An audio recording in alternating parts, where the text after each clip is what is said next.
মহান রব্বুল ইজ্জত ওয়াল জালালের দরবারে লাখো কোটি শুকর ও সুজুদ, যিনি আপনাকে আমাকে ফিতনা ফাসাদের জামানায় দুনিয়ার সমস্ত গুনাহের কাজ থেকে পারেক করে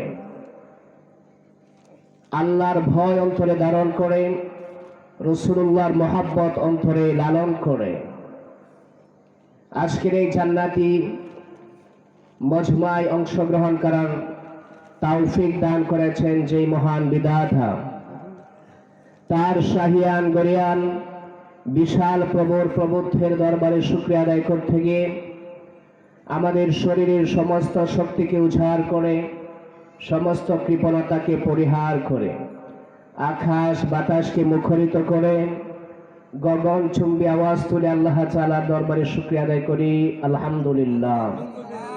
আরো জোরে পড়ি আলহামদুলিল্লাহ।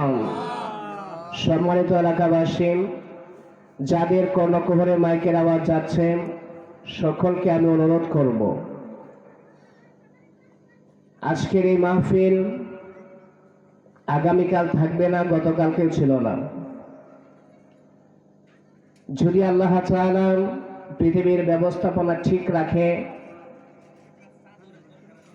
অথবা আগামী বছর আবার মাহফিল হবে। কিন্তু আগামী বছর আমরা যারা আছি বাঁচবো কিনা এর কোনো গ্যারান্টি নাই। কি বলেন, আছে? কোনো গ্যারান্টি নেই। ওয়ারেন্টি আছে? ওয়ারেন্টিও নেই। এই জন্য আমি সকলকে অনুরোধ করব, আপনারা সকলেই অতি সত্বর প্যান্ডেলের নিচে চলে আসেন।